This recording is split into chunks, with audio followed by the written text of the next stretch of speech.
L'homme de la préhistoire est nomade et se déplace au gré des saisons et des migrations animales.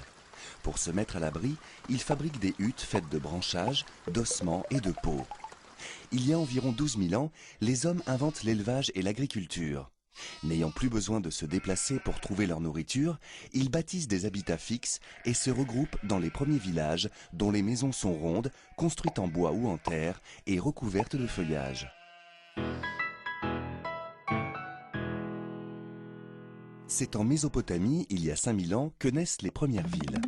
Progressivement, les maisons deviennent rectangulaires ou carrées, forme plus pratique pour être cloisonnées en différents espaces et permettre d'assembler les maisons les unes contre les autres autour de petites rues.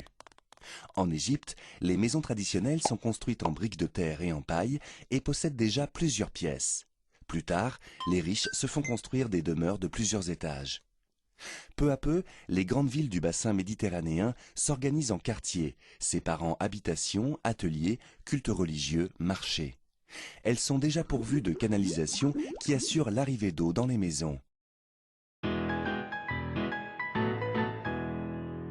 La maison gauloise est construite avec les matériaux disponibles à proximité. Du bois pour sa structure et sa charpente, du torchis, mélange de terre et de paille, pour les murs, de la paille pour le toit.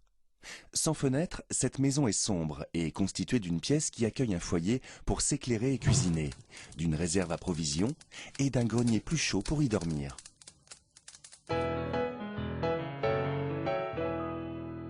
En France, c'est à partir du XIIe siècle que la pierre remplace peu à peu le bois, jugé trop fragile face aux incendies. Dans les bourgs et les villes, l'époque est propice à la construction de fortifications devant assurer la défense de la population en cas d'attaque.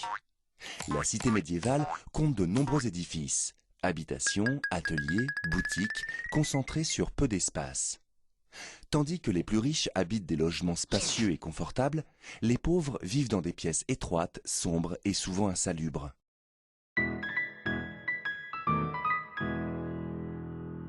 Au XVIe siècle, l'architecture Renaissance venue d'Italie se propage en Europe.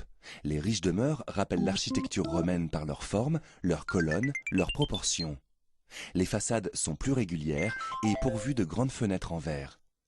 Au XIXe siècle, les grands industriels implantent des cités ouvrières pour loger leur main-d'œuvre à proximité des usines. Ces petites maisons en briques sont toutes identiques et sans confort. C'est à cette époque que Paris subit d'importantes transformations menées par le baron Haussmann. La ville voit naître des parcs, un réseau d'égouts, et les rues sont élargies en grandes avenues le long desquelles sont bâtis des immeubles en pierre.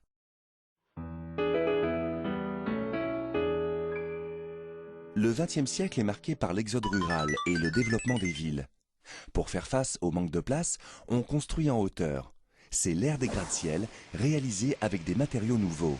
Béton, acier, aluminium, verre. Dans les banlieues apparaissent des tours et des barres d'immeubles.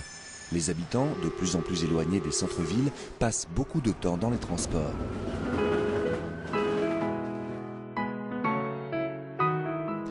Aujourd'hui, on cherche à diminuer notre consommation d'énergie, ce qui nécessite de réduire les déplacements en voiture et de construire des logements plus économes.